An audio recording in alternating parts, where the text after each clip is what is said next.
The dusty streets of Platteville, Colorado had never been kind to Adelaide Reynolds. But on this particular morning in June of 1876, she felt the weight of her invisibility more than ever as she stood behind the counter of Murphy's General Store, watching yet another man look straight through her as though she were made of glass. Adelaide had turned 22 last month, though nobody in town had noticed or cared. She had brown hair that she kept in a practical bun, brown eyes that seemed perpetually downcast, and a frame so slight that people often bumped into her without realizing she had been standing there. Her father had died 3 years ago in a mining accident, leaving her with nothing but debts and the small room she rented above the bakery. She worked 6 days a week at the general store, her hands chapped from sorting through dry goods and her back aching from lifting crates that seemed too heavy for her small stature. "Excuse me, miss," a gruff voice said from behind her, and Adelaide turned to find Mrs. Henderson waiting with a basket of thread and buttons. The older woman's eyes slid right past Adelaide's face as though she had not really seen her at all, just registered the presence of someone who could ring up her purchases. Adelaide wrapped the items in brown paper with practiced efficiency, her fingers moving quickly through the familiar motions. She had learned long ago not to expect conversation, not to hope for kindness beyond the bare minimum of human interaction. Men especially seemed incapable of seeing her. They would come into the store looking for nails or rope or tobacco, and their eyes would scan right over her, settling instead on Mr. Murphy when he emerged from the back room. Even the young men her own age, the miners and ranch hands who came to town on Saturday nights looking for entertainment, never gave her a second glance. She had convinced herself it did not matter. What use was being noticed anyway? It only led to heartbreak and disappointment. Or so she told herself during the long evenings when she sat alone in her small room, mending her worn dresses by candlelight and listening to the sounds of laughter drifting up from the saloon down the street. That afternoon, as the summer sun beat down mercilessly on the wooden boardwalks outside, Adelaide was restocking shelves when the door opened with its familiar jingle. She did not look up immediately, focused on arranging cans of peaches in neat rows, but something made her pause. The quality of the silence had changed. There was a presence in the store that felt different from the usual customers, something that made the hair on the back of her neck stand up in awareness. When she finally turned around, her breath caught in her throat. The man standing just inside the doorway was unlike anyone she had ever seen in Platteville. He stood well over 6 feet tall, with shoulders so broad they nearly filled the frame. His hair was dark brown and hung past his collar, slightly wild as though he had not seen a barber in months. But it was his face that held her attention, weathered and tanned from years spent outdoors, with a strong jaw shadowed by several days of beard growth. His arms, visible beneath the rolled-up sleeves of his worn flannel shirt, were corded with muscle that spoke of hard physical labor. He wore buckskin pants and heavy boots, and a knife hung from his belt in a leather sheath. But more striking than his appearance was the way he looked at her, his eyes, a startling shade of blue-gray like storm clouds over the mountains, locked onto her face the moment she turned around. And they stayed there, not sliding past her to search for someone more important, not dismissing her as inconsequential. He looked at her as though she were the only person in the room, as though she were someone worth seeing. Adelaide felt heat rise to her cheeks under that steady gaze. She opened her mouth to offer the standard greeting she gave all customers, but no words came out. Her tongue felt thick and clumsy, her mind suddenly blank. "Afternoon," the man said, his voice a deep rumble that seemed to resonate in her chest. He took a step closer, and Adelaide caught the scent of pine and leather and something wild that reminded her of the mountains that loomed over the town. "I need supplies, trail rations, coffee, ammunition for a Winchester rifle." "Yes, of course," Adelaide managed, finding her voice at last. She moved behind the counter, grateful for something to do with her hands. "How much coffee did you need?" £5 should do it." He followed her to the counter, and she was acutely aware of his presence, of the way he seemed to fill the entire store with his energy. "And whatever you recommend for trail food that will keep in the heat." Adelaide began gathering items, pulling down tins of crackers and dried meat from the shelves. Her hands trembled slightly, and she hoped he would not notice. "Are you heading up into the mountains?" she asked, then immediately regretted the question. It was not her place to pry into customers' business, but the man did not seem bothered by her curiosity. "I have a cabin up near the headwaters of the St. Vrain," he said. "Been trapping up there for the past 5 years. Name is Preston Garrett." "Adelaide Reynolds," she replied, setting a sack of coffee beans on the counter. Something made her add, "Most people call me Addie, though I cannot say many people call me anything at all." The words slipped out before she could stop them, and she felt her face burn with embarrassment. What had possessed her to say such a thing to a stranger? But Preston Garrett did not laugh or look uncomfortable. Instead, his expression grew thoughtful, and those storm cloud eyes studied her with an intensity that made her feel exposed and seen in equal measure. "Their loss," he said simply. Adelaide's hands stilled on the bag of coffee. She looked up at him, searching his face for signs of mockery or pity, but found neither.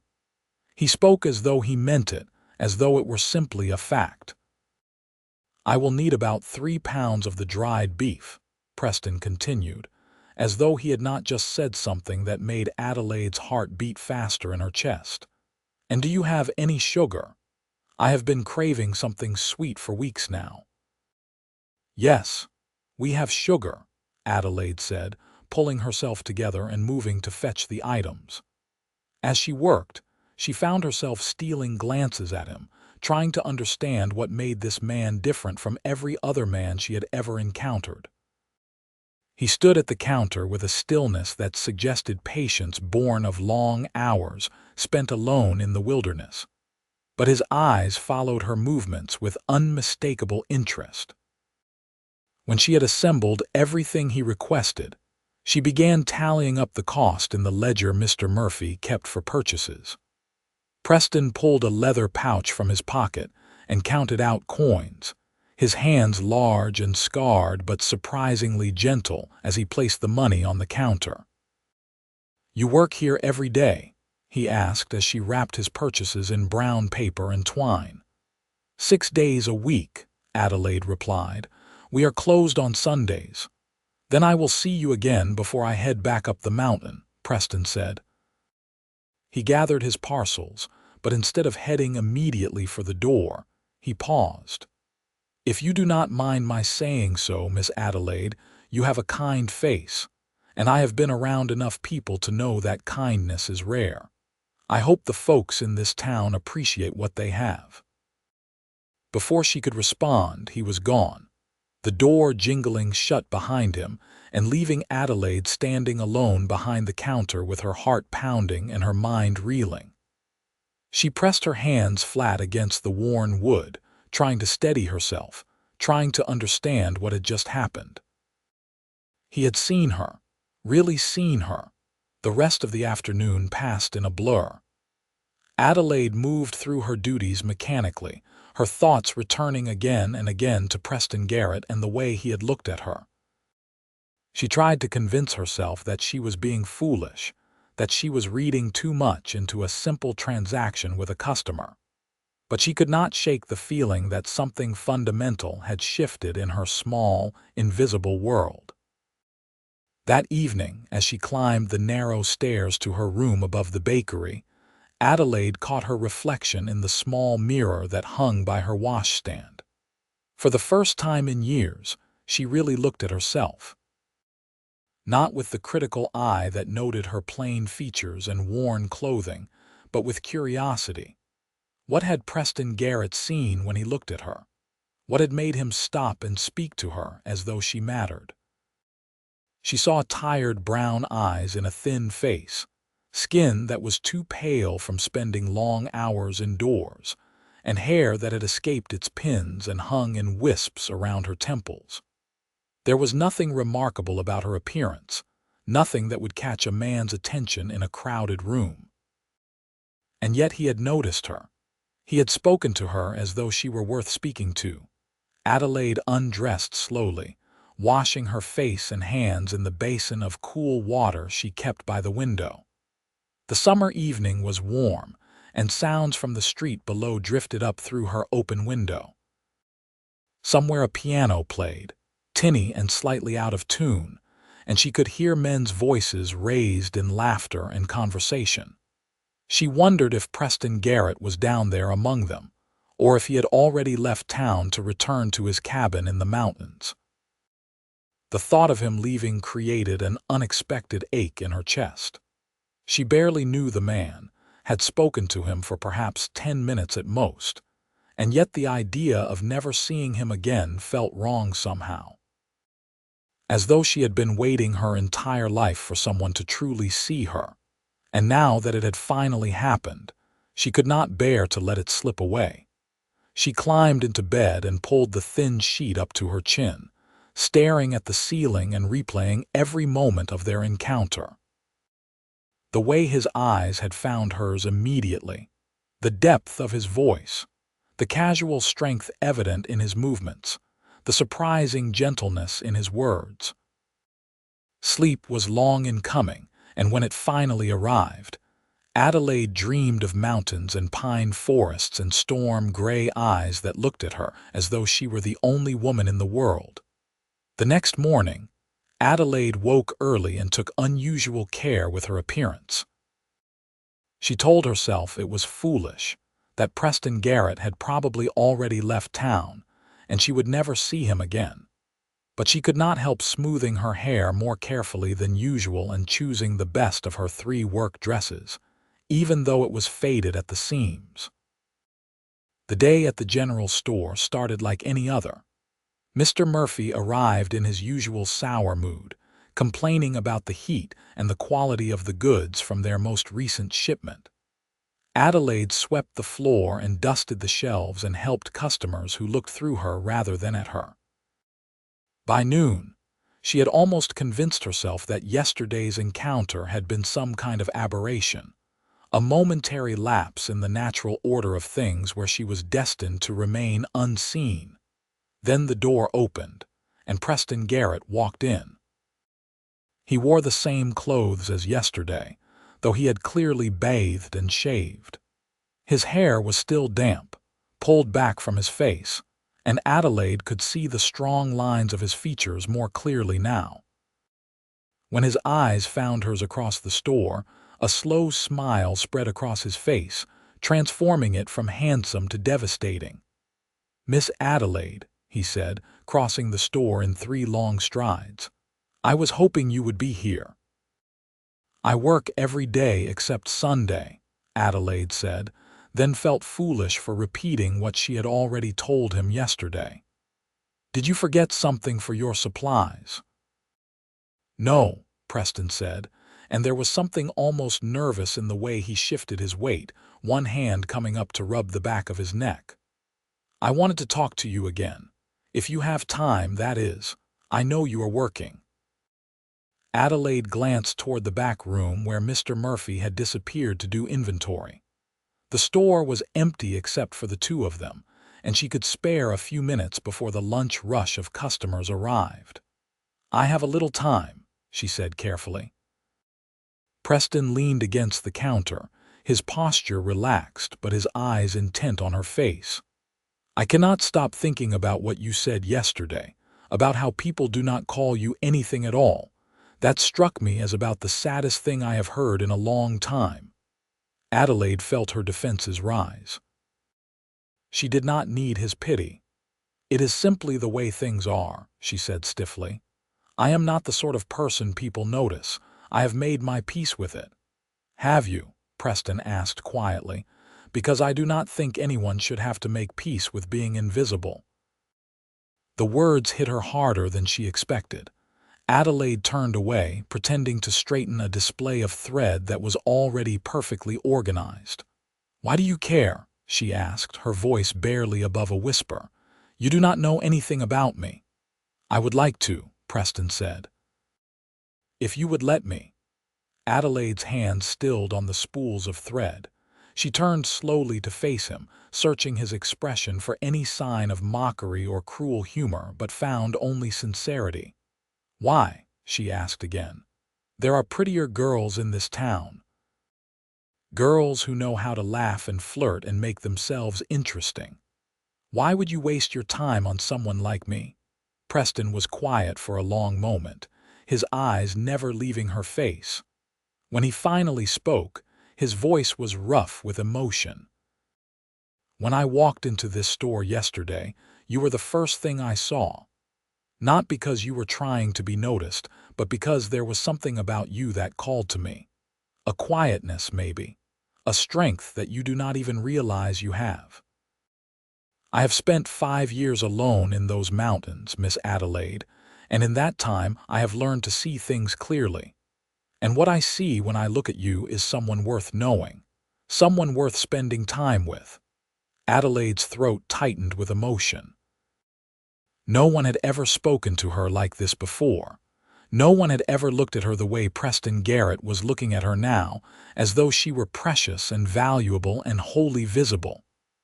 "I do not know what to say," she admitted. "Say you will let me come back tomorrow," Preston said. "Say you will talk to me again. That is all I am asking for right now."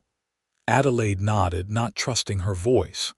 Preston's smile returned, warm and genuine, and he straightened from the counter. "Then I will see you tomorrow, Miss Adelaide." He left before she could respond, and Adelaide stood alone behind the counter, her heart racing and her mind spinning. She pressed her hands to her flushed cheeks, trying to compose herself before Mr. Murphy emerged from the back room. What was happening to her? How had her ordered, invisible life been turned upside down in the span of 2 days by a mountain man with storm-gray eyes, and a way of looking at her that made her feel like she had finally, after 22 years, come into focus? The afternoon dragged by with agonizing slowness. Adelaide found herself watching the door, hoping Preston might return, though she knew he had said he would come back tomorrow. She made mistakes tallying purchases, had to restart counting inventory twice, and barely heard when Mrs. Henderson complained about the price of flour. When the store finally closed for the evening, Adelaide walked back to her room in a daze. The summer sun was setting behind the mountains, painting the sky in shades of orange and pink, and for the first time in years, Adelaide noticed how beautiful it was. Everything seemed sharper, more vivid, as though Preston's attention had brought not just her but the entire world into clearer focus. That night, she lay awake again, but this time her sleeplessness was not born of loneliness but of anticipation. Tomorrow he would come back. Tomorrow she would see him again. The thought made her feel giddy and terrified in equal measure. Preston kept his word. The next day he arrived at the general store just after noon, and this time he brought wildflowers picked from the mountain meadows. He presented them to her with an almost shy expression that seemed at odds with his rugged appearance, and Adelaide accepted them with trembling hands. "I thought they might brighten up your room," he said. "They are beautiful," Adelaide whispered, bringing the delicate blooms to her nose and inhaling their sweet scent. "Thank you." They talked for nearly an hour that day, with Adelaide stealing moments between customers to learn more about this man who had appeared in her life so unexpectedly. Preston told her about his cabin in the mountains, built with his own hands from logs he had felled and trimmed. He described the silence of winter snowfalls and the music of spring streams swollen with snowmelt. He spoke of tracking deer through aspen groves and watching eagles soar above rocky peaks. "It sounds lonely," Adelaide said at one point. "It was," Preston admitted. "But I told myself I preferred the solitude to the complications of living among people. I had been hurt before, you see. Lost someone important to me in a way that made me want to hide from the world." He paused, his eyes searching her face. "But hiding is not really living, is it? I think I finally understand that now." Adelaide understood exactly what he meant. Had she not been hiding too in her own way? Accepting invisibility as a shield against rejection and disappointment. "What changed?" she asked softly. Preston reached across the counter and, after a moment's hesitation, took her hand in his. His palm was warm and rough with calluses, and Adelaide felt a shock of sensation run through her at the contact. "I saw you," he said simply, "and I realized I did not want to be alone anymore." Over the following days, Preston became a fixture in Adelaide's life in a way that would have seemed impossible just a week earlier. He came to the general store every day, sometimes twice, always finding an excuse to talk to her. He bought supplies he did not really need and asked her advice on items he undoubtedly understood better than she did. But Adelaide knew what he was really doing. He was courting her in his quiet, steady way, and the realization filled her with a joy she had never known before. Mr. Murphy noticed, of course, and seemed torn between annoyance at having Adelaide distracted during work hours and pleasure at the increase in sales from Preston's frequent visits. The other customers noticed too, and Adelaide felt their curious glances and heard their whispered comments. Who would have thought plain little Addie would catch the eye of that mountain man? Mrs. Henderson said to her daughter one afternoon, speaking as though Adelaide were not standing 5 feet away. For once, the cutting remark did not wound her. Adelaide simply smiled to herself and continued wrapping their purchases because she knew something they did not. Preston did not see her as plain. When he looked at her, she felt beautiful. 2 weeks after their first meeting, Preston invited Adelaide to go for a walk after the store closed. They strolled through the dusty streets of Platteville as the sun set, and Preston told her about his life before he had come to the mountains. "I grew up in Missouri," he said, matching his long stride to her shorter one. "My parents had a farm, and I worked it alongside my father and 2 brothers. When the war came, I enlisted. Spent 4 years fighting, saw things no man should have to see. When I came home, I found that my parents had died of fever while I was gone, and my brothers had sold the farm and moved west. I felt rootless, lost. So I came to Colorado Territory, thinking the mountains might give me some peace." "And did they?" Adelaide asked. Preston was quiet for a moment, his expression thoughtful. "In a way. But peace is not the same as happiness, I have learned. Peace is just the absence of pain. Happiness is something more, something I did not think I deserved until I met you." They had reached the edge of town, where the buildings gave way to open scrubland, and the mountains rose up against the darkening sky. Preston stopped walking and turned to face her, taking both her hands in his. "Adelaide, I know it has only been 2 weeks, and you probably think I am moving too fast, but I am not a man who wastes time once he knows what he wants. And I know I want you in my life. I want to hear your voice every day and see your smile and hold your hand like this whenever I can." Adelaide's heart pounded so hard she thought it might burst from her chest. "I want that too," she whispered. "But Preston, I do not understand why you chose me. What do you see in me that nobody else has ever noticed?" Preston lifted one hand to cup her cheek, his thumb brushing gently across her skin. "I see strength in the way you have survived being overlooked and undervalued. I see kindness in how you treat every customer with patience, even when they treat you poorly. I see intelligence in your eyes and courage in the way you are letting me into your life, even though you have every reason to guard your heart. I see you, Adelaide Reynolds, and you are the most beautiful thing I have ever laid eyes on. Tears spilled down Adelaide's cheeks, but they were tears of joy, of relief, of finally being seen and valued for who she truly was. Preston wiped them away with his thumbs, and then, slowly, giving her every chance to pull away, he lowered his head and kissed her. His lips were warm and gentle against hers, and Adelaide felt as though the ground had disappeared beneath her feet. Her hands came up to rest against his chest, feeling the solid strength of him beneath her palms, and she kissed him back with all the pent-up longing of her invisible years. When they finally broke apart, both breathing hard, Preston rested his forehead against hers. "Come up to the cabin with me," he said. "Let me show you the life we could have together." "When?" Adelaide asked, still dizzy from the kiss. "As soon as you can get away. Tomorrow, if possible." "I know it is improper, but I will treat you with nothing but respect, Adelaide. I just want you to see what I am offering before you make any decisions about us." Adelaide knew she should refuse.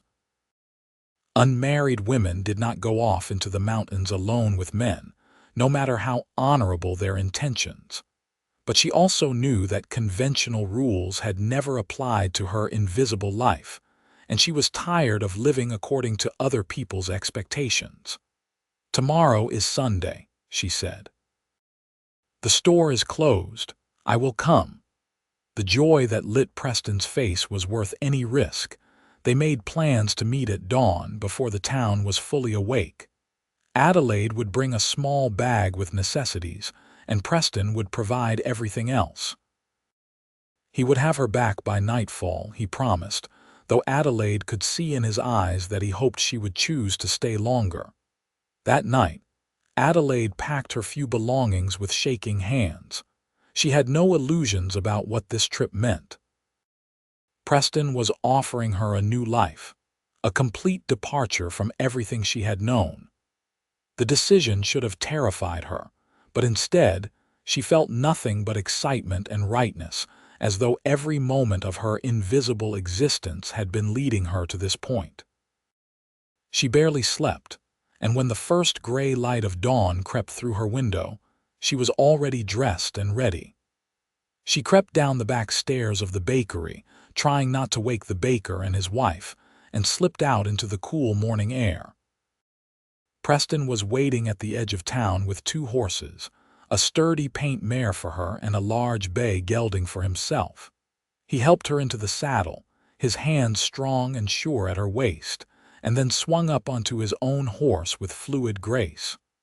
"Ready?" he asked, and Adelaide nodded, her heart full of anticipation. They rode out of Platteville as the sun rose over the eastern plains, turning their faces toward the mountains that loomed purple and majestic in the west. The trail Preston followed was narrow and steep, winding through pine forests and across rushing streams. Adelaide had never been this far from town before, and she marveled at the wild beauty surrounding them. Preston proved to be a considerate guide, stopping frequently to let the horses rest and pointing out landmarks and wildlife. He showed her an eagle's nest high in a dead pine tree and the tracks of a black bear in the soft mud beside a creek. His knowledge of this wilderness was profound, and Adelaide found herself fascinated by the way he read the landscape like other men read newspapers. They stopped for lunch beside a waterfall that tumbled down a rocky cliff face, the spray creating tiny rainbows in the sunlight. Preston unpacked bread and cheese and dried fruit, and they ate sitting on sun-warmed rocks with their feet dangling in the cold stream. "How much farther?" Adelaide asked, watching the play of sunlight on the water. "Another 2 hours," Preston said. "The cabin is up near the tree line, where the valley opens up into a high meadow." Wait until you see it, Adelaide. There is nowhere more beautiful in the whole world." His enthusiasm was infectious, and Adelaide found herself eager to see the place that had been his home for 5 years. The place that might become her home too, if she was brave enough to say yes to the unspoken question in his eyes.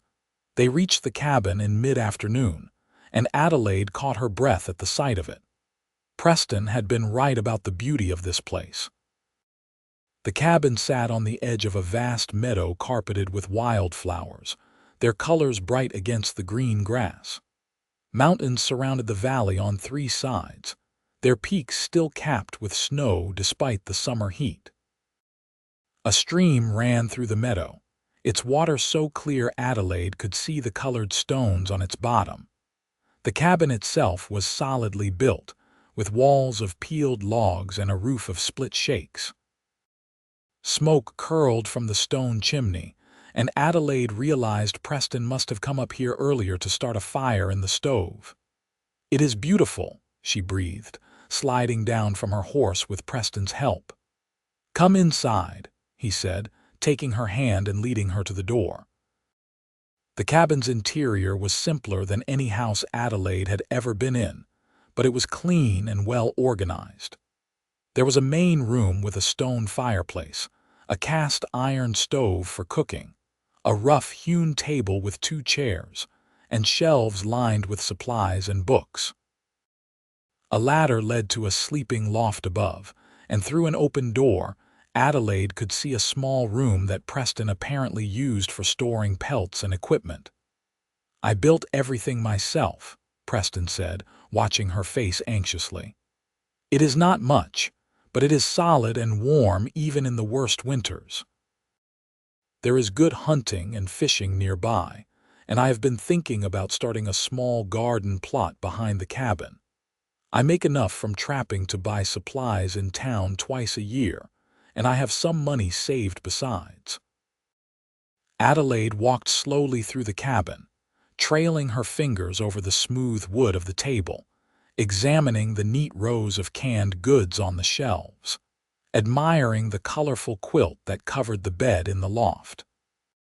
She could feel Preston's tension, his need for her approval, and it touched her deeply that this strong, self-sufficient man cared so much about what she thought.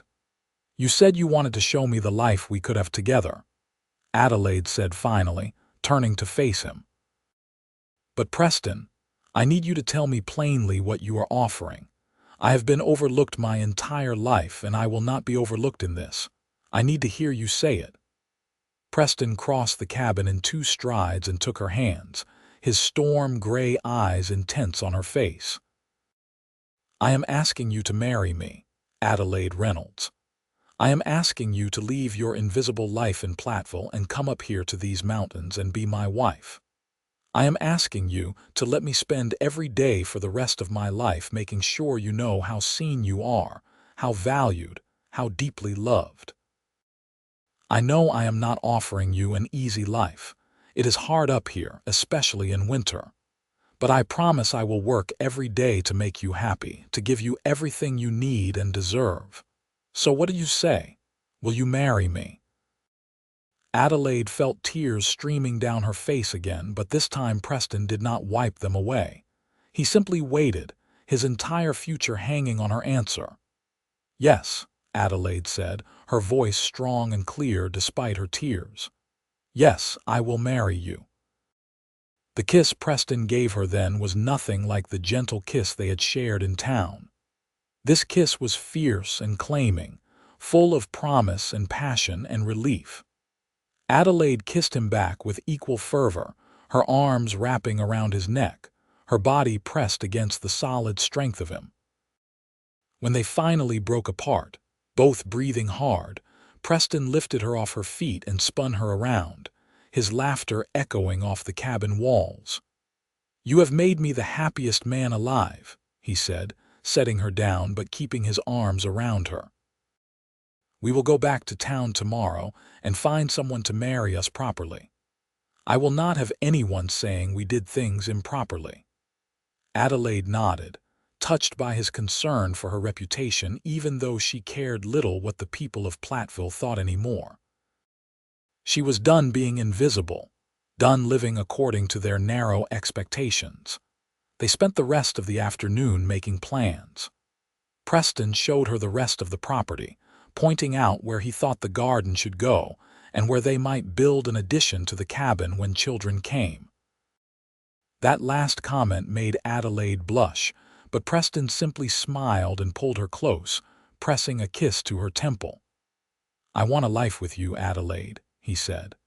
"A real life with everything that entails, children and laughter and growing old together in this beautiful place."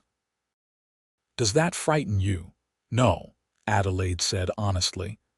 "It is everything I never let myself dream about because I never thought anyone would want that with me."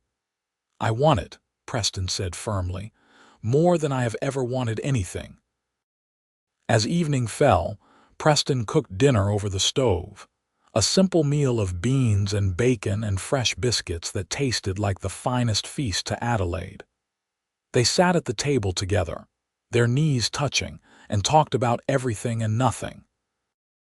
Adelaide told him about her father and the mining accident that had taken him, about the loneliness of the years since his death. Preston told her about the woman he had loved before the war, who had married someone else while he was away fighting. "I thought I would never get over her," Preston admitted. "I thought my heart was too broken to ever love again. That is why I came up here, to hide from those feelings. But now I realize that what I felt for her was nothing compared to what I feel for you. She never really saw me, Adelaide. She loved the idea of me, the boy I had been before the war. But you see the man I actually am, scars and all, and you love me anyway." "I do love you," Adelaide said, the words coming easily now. "I think I started loving you the moment you looked at me like I was visible." They sat up late into the night, talking and planning, and when Adelaide finally grew too tired to keep her eyes open, Preston gave her his bed in the loft and insisted on sleeping on a bedroll by the fire downstairs. Adelaide knew he was being a gentleman, protecting her virtue, and she loved him even more for it. She lay in his bed, wrapped in his quilt that smelled of pine and leather and Preston, and listened to the sounds of the mountain night outside. An owl hooted somewhere nearby. The stream burbled over its rocky bed. The wind sighed through the pine trees, and downstairs she could hear the steady rhythm of Preston's breathing as he slept. For the first time in her life, Adelaide felt completely at peace. She had been invisible for so long, but Preston had seen her, had looked at her and refused to look away. And now her entire life was about to change. The next morning, they rode back down to Platteville. Adelaide sat straighter in her saddle than she had on the way up, her chin held high, no longer trying to make herself small and unnoticeable. She was going to be Preston Garrett's wife, and she would never be invisible again. When they reached town, they went straight to find the traveling preacher who made his rounds through the mining camps and small settlements. He agreed to marry them that very afternoon, with Mr. Murphy and his wife standing as witnesses. Adelaide wore her best dress, the one she had been saving for a special occasion that she had never really believed would come, and Preston stood beside her in clean clothes with his hair brushed back and his eyes full of love and wonder. The ceremony was simple and quick, but to Adelaide, every word felt sacred and binding. When Preston slipped a plain gold band onto her finger, a ring he had bought from the goldsmith that morning, she felt something fundamental shift inside her. She was no longer Adelaide Reynolds, the invisible girl who worked at the general store. She was Adelaide Garrett, wife of Preston Garrett, beloved and seen and valued beyond measure. After the ceremony, Adelaide gave her notice to Mr. Murphy, who grumbled about the inconvenience but could not quite hide his pleasure at the romantic turn of events. Adelaide packed her few belongings from the room above the bakery, taking a moment to look around the small space that had been her entire world for 3 years. It should have felt sad to leave it behind, but she felt only excitement for what lay ahead. Preston helped her load everything onto the pack horse he had brought down from the mountains. They stopped at the general store to buy additional supplies, and Adelaide noticed how different it felt to walk through town as Preston's wife. People looked at her now, really looked at her, their expressions ranging from curiosity to envy to genuine happiness for her good fortune. Mrs. Henderson stopped them on the boardwalk, her eyes taking in Adelaide's new ring and the way Preston kept his hand possessively at the small of her back. "Well, Addie, I must say this is quite the surprise. When did all this happen?" "3 weeks ago," Adelaide said calmly, "though it feels like I have been waiting for Preston my whole life." Preston squeezed her hand, and Adelaide could feel his pride in her newfound confidence. They left Platteville that afternoon, riding back up into the mountains as husband and wife. The journey seemed shorter this time, perhaps because Adelaide was no longer heading into the unknown but toward home. Her home, the place where she would build a life with the man who had finally seen her. Over the following weeks, Adelaide settled into her new life with a sense of rightness that never wavered. Preston had been honest about the difficulties of living so far from town. The work was hard and constant. There was water to fetch from the stream, wood to chop for the stove and fireplace, meals to cook, clothes to wash and mend, a garden to plant and tend. But Adelaide had never been afraid of hard work, and doing it alongside Preston, knowing that every task was building their shared future, made even the most tedious chores feel meaningful. Preston proved to be everything Adelaide had hoped for in a husband. He was gentle and patient with her, especially in the physical aspects of their marriage that were new and sometimes overwhelming for her. He taught her how to ride better, how to fish in the mountain streams, how to read the weather by watching the clouds over the peaks. He talked to her for hours, sharing his thoughts and dreams and asking about hers with genuine interest. But more than anything, he never stopped looking at her with that intensity that had first caught her attention in the general store. Every morning, she woke to find him watching her with wonder in his eyes, as though he could not quite believe she was real. Every evening, when they sat by the fire after supper, he would pull her close and hold her as though she were precious beyond measure. "What are you thinking?" Adelaide asked one night, noticing the thoughtful expression on his face as he stared into the flames. "I am thinking about how different my life is now than it was 2 months ago," Preston said. "How empty everything was before you. I told myself I was content with solitude, but I was lying. I was just too afraid to hope for more." Adelaide snuggled closer to his side, resting her head on his broad shoulder. "I was afraid too," she admitted. "Afraid to hope that anyone would ever see me, ever want me, and then you walked into that store and changed everything." Preston pressed a kiss to the top of her head. "Best decision I ever made, coming down to Platteville for supplies that day. I almost did not go. I thought I had enough to make it through another month. But something told me I needed to go to town, and now I know it was fate bringing me to you." As summer turned to autumn, Adelaide discovered she was pregnant. The realization came slowly, a gradual awareness of changes in her body and the absence of her monthly courses. When she finally told Preston, he lifted her off her feet and spun her around just as he had the day she had agreed to marry him, his joy uncontainable. "A baby," he kept saying, wonder in his voice. "We are going to have a baby." He became even more protective after that, insisting that Adelaide avoid heavy work and rest whenever she felt tired. Adelaide found his concern both touching and occasionally frustrating, as she felt perfectly capable of continuing her normal activities. But she understood that his protectiveness came from love, and she tried to be patient with him. As her belly grew and the weather turned cold, Adelaide spent more time indoors, preparing for the baby's arrival. She sewed tiny clothes from fabric Preston bought on his trip down to Platteville for winter supplies. She knitted blankets and booties.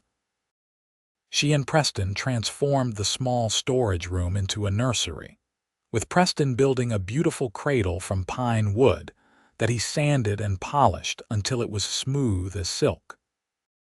The first heavy snowfall came in November, blanketing the meadow in white and transforming the world outside their cabin into something magical and pristine. Adelaide stood at the window, watching the fat flakes drift down from the gray sky, and felt a contentment so deep it brought tears to her eyes. "Are you all right?" Preston asked, coming up behind her and wrapping his arms around her, his hands resting on her swollen belly. "I am perfect," Adelaide said, leaning back against his chest. "I was just thinking about how much my life has changed. A year ago, I was invisible and lonely, convinced I would spend my entire life being overlooked. And now I am here, married to you, carrying our child, surrounded by beauty and love. It does not seem real sometimes." "It is real," Preston murmured against her ear. "You are real, and you are mine, and I will spend every day making sure you never feel invisible again." Their baby was born in February, during a blizzard that buried the cabin under 3 feet of snow. Adelaide labored for hours while Preston paced anxiously, feeling helpless in the face of her pain. But Adelaide was strong, stronger than either of them had realized, and when their son finally arrived, squalling and red-faced and perfect, Preston wept with relief and joy. "He is beautiful," Preston said, cradling the tiny bundle with infinite care in his large, calloused hands. "He looks like you. He has your eyes," Adelaide said, exhausted but happy, watching her husband fall in love with their son. "What should we name him?" They had discussed names throughout her pregnancy, but had never quite settled on one. Now, looking at their newborn son, Preston said, "How about James, after your father?" Adelaide felt tears spring to her eyes. Her father had been gone for years, but she still missed him terribly, and the thought of honoring his memory through their son touched her deeply. "James Garrett," she said, testing the name. "I love it." The months after James's birth were challenging but filled with joy. Adelaide adjusted to motherhood with the same quiet competence she brought to everything, though there were difficult nights when the baby would not stop crying, and she felt overwhelmed and inadequate. Preston was a devoted father, getting up with her during the night feedings, and taking James for long walks around the cabin when he was fussy, his deep voice soothing the baby in a way that never failed to make Adelaide's heart swell with love. Spring came eventually, as it always did in the mountains, bringing with it warmer temperatures and the return of life to the frozen landscape. The meadow bloomed with wildflowers again, and Adelaide took James outside to feel the sunshine on his face and hear the sounds of the stream and the birds.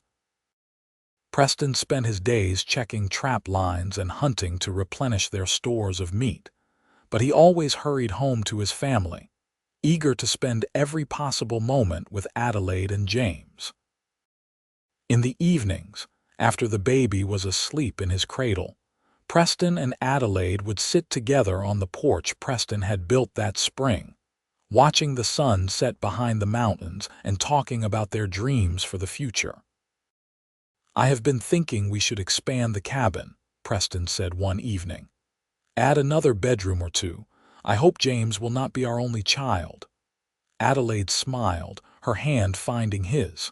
"Neither do I. This life we have built together is more than I ever dreamed of having. I want to fill it with as many children as we are blessed with. Then we will need more space," Preston said practically.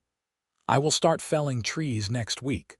With luck, we can have the addition finished before winter comes again. True to his word, Preston began work on expanding the cabin. He was skilled with his hands, and Adelaide loved watching him work, seeing the way his muscles flexed beneath his shirt as he maneuvered heavy logs into place. By the time autumn arrived, they had a new bedroom attached to the main cabin, with space for 2 more children when they came. Adelaide discovered she was pregnant again in October, and this time the news was met with calm happiness rather than overwhelming joy. They knew what to expect now, felt confident in their ability to provide for another child. James was a healthy, happy toddler who followed his father everywhere, his chubby legs working hard to keep up with Preston's long strides. Their second child, a daughter they named Emma, was born the following June. She had Adelaide's brown hair and Preston's gray-blue eyes, and from the moment she entered the world, she had her father wrapped around her tiny finger. Preston, who could face down a mountain lion without flinching, was utterly helpless in the face of his daughter's smiles. "You are spoiling her," Adelaide said with amusement one afternoon, watching Preston rock Emma long after she had fallen asleep, clearly reluctant to put her down. "She is perfect," Preston said, his voice full of wonder. "They both are. How did I get so lucky, Adelaide?" "We both got lucky," Adelaide corrected him. "The day you walked into that general store and saw me when nobody else ever had." "Best day of my life," Preston said, and Adelaide knew he meant it. The years passed in a rhythm of seasons and growth. James grew tall and strong like his father, learning to hunt and trap and read the signs of the wilderness. Emma proved to have her mother's quiet strength and her father's adventurous spirit, fearless in her exploration of the world around her. 2 more children followed, another son they named Thomas and a second daughter called Sarah, and the cabin rang with the sounds of childhood laughter and occasional squabbles. Adelaide had never imagined she could be this happy. The invisible girl she had been seemed like a distant memory, someone else's life entirely. Every morning, she woke beside Preston, his arm heavy across her waist, and felt grateful beyond measure for the chance encounter that had changed everything. Every evening, she watched her children play in the meadow while Preston worked nearby, and knew that she had found the life she was meant to live. Preston, for his part, never took Adelaide for granted. Even after years of marriage, even with 4 children and the constant work of maintaining their homestead, he looked at her with the same intensity he had shown that first day in the general store. He still brought her wildflowers from the meadow. He still told her daily how beautiful she was, how much he loved her, how grateful he was that she had agreed to be his wife. "You saved me," he told her one night when they were lying in bed, their children asleep in the next room. They were both in their 40s now, their faces lined with age and weather, but the love between them had only deepened with time. "I was so lost before you, Adelaide. I thought I wanted to be alone, but I was just hiding from the pain of living. You taught me how to be alive again." "You saved me too," Adelaide replied, reaching up to trace the familiar contours of his face in the darkness. "I was invisible, convinced that was all I would ever be. But you saw me, Preston. You looked at me and never looked away, and you gave me a life beyond anything I ever imagined possible." Preston kissed her then, deep and slow, and Adelaide felt the same flutter in her stomach that she had felt as a young bride. Some things never changed, even as years passed and life evolved around them. As their children grew and eventually began building lives of their own, Adelaide and Preston found themselves returning to the simple pleasures that had marked the beginning of their relationship. They took long walks through the meadow, hand in hand, talking about everything and nothing. They sat on the porch in the evenings, watching the sun set behind the mountains. They lay in bed at night, wrapped in each other's arms, grateful for every day they had been given together. James was the first to marry, bringing a sweet-natured girl from Platteville to meet his parents. Adelaide saw echoes of her younger self in the way the girl looked around the cabin and the meadow with wonder in her eyes, and she made sure to tell her that she was welcome and wanted and seen. Preston built them a cabin of their own on the far side of the meadow, and Adelaide delighted in becoming a grandmother when they had their first child. Emma followed suit a few years later, marrying a prospector who had struck gold in the hills to the north. Thomas became a surveyor, traveling throughout Colorado Territory, mapping the wild lands. And Sarah, their youngest, surprised everyone by becoming a teacher, riding down to Platteville 3 days a week to teach the children of miners and ranchers in a one-room schoolhouse. Through it all, Adelaide and Preston remained each other's constant. They aged together gracefully, their love deepening into something that went beyond passion or romance. They were partners in the truest sense, two people who had found each other against all odds and built a life together that honored them both. Preston's hair turned silver, though he remained strong and vital well into his 60s. Adelaide's face gained lines, but her eyes never lost their warmth, or the wonder she felt at the life she had been given. They became fixtures in Platteville when they made their occasional trips to town, the old mountain man and his beloved wife, and people told their story to newcomers as an example of true love. "You remember what you said to me that first day?" Adelaide asked Preston one autumn afternoon when they were both in their 70s. They were sitting on the porch, wrapped in blankets against the chill, watching their great-grandchildren play in the meadow below. "You said that people not noticing me was the saddest thing you had ever heard." "I remember," Preston said, his voice rougher now but still strong. "I meant it too. The thought of you going through life invisible to everyone around you broke my heart." "You fixed that," Adelaide said softly, leaning her head on his shoulder. "You saw me when nobody else could, and you never stopped looking. You gave me everything I never knew I needed." "You gave me just as much," Preston insisted. "More even. You gave me a reason to come down from my mountain, a reason to rejoin the world. You gave me children and grandchildren and a life full of love and meaning. I was the lucky one, Adelaide." "We both were," Adelaide said, and Preston could not argue with that. They sat in comfortable silence, watching the sun sink lower toward the mountains, painting the sky in shades of orange and pink and purple.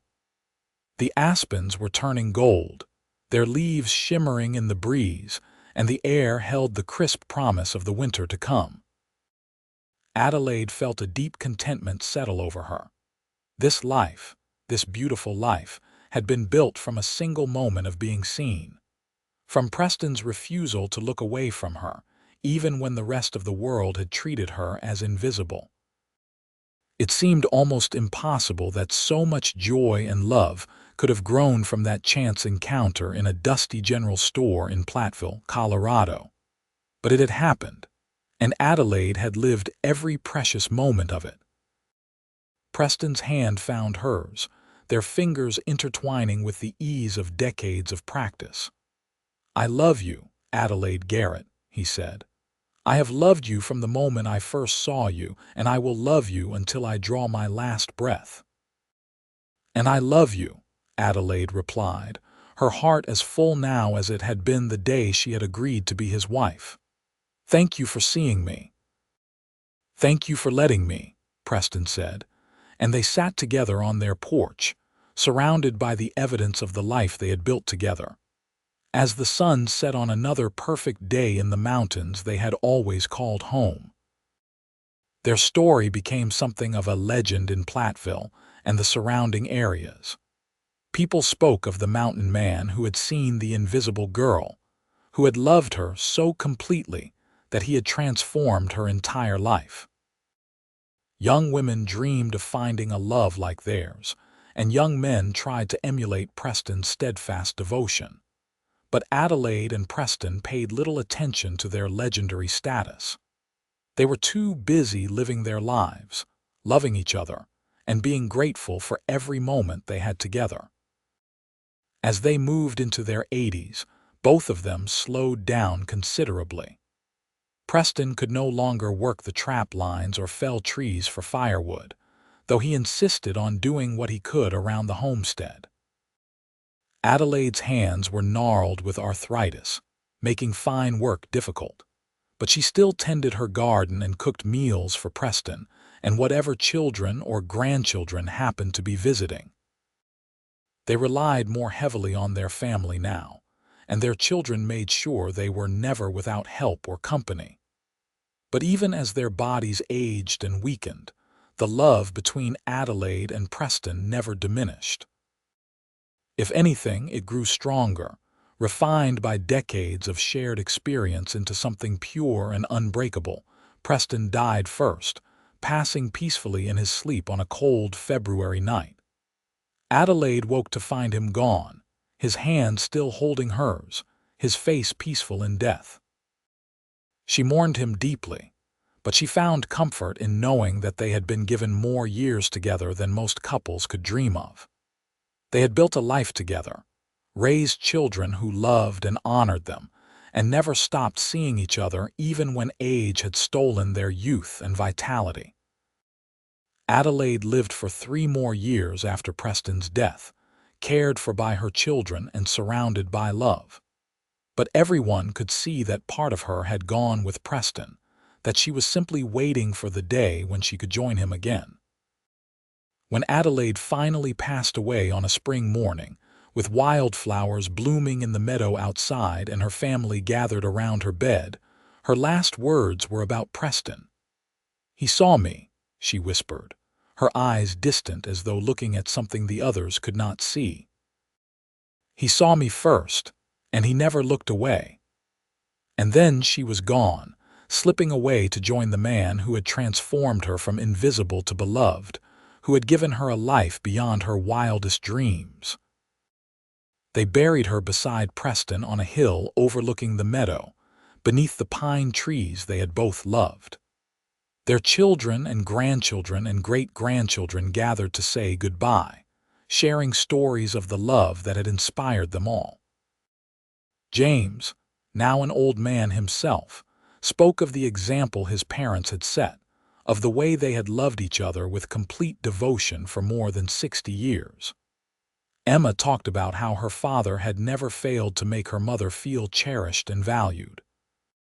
Thomas remembered the way his parents would hold hands while walking through the meadow, even in their 70s. And Sarah spoke of the lesson her parents had taught her about really seeing people, about recognizing the worth in others even when the rest of the world overlooked them. The cabin and the meadow passed to James, who promised to maintain them in honor of his parents' memory. And true to his word, the homestead that Preston and Adelaide had built together remained in the family for generations, a testament to the love that had started with a mountain man seeing an invisible girl and refusing to look away. Years later, people still told the story of Adelaide and Preston Garrett, the invisible girl and the mountain man whose love had become legendary. It was a story about being seen, about finding the courage to hope for more than what life seemed to offer, about building something beautiful from a moment of genuine connection. And somewhere in the mountains above Platteville, Colorado, in a meadow filled with wildflowers and surrounded by pine trees, 2 simple headstones stood side by side, marking the resting place of 2 people who had found in each other everything they had ever needed. Adelaide Reynolds Garrett, the stone read, "Once invisible, forever seen," and beside it, Preston Garrett. "He saw her first and never looked away again." It was a fitting epitaph for a love story that had transformed 2 lonely lives into something beautiful, something lasting, something that proved that being truly seen by the right person could change everything. The meadow bloomed year after year. The cabin sheltered generation after generation. And the love of Adelaide and Preston Garrett lived on in the hearts of all who heard their story. It lived on in the way their descendants treated each other, in the value they placed on truly seeing and honoring one another.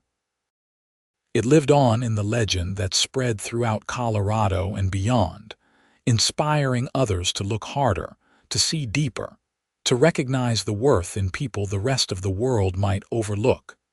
Because that was the real legacy of Adelaide and Preston Garrett.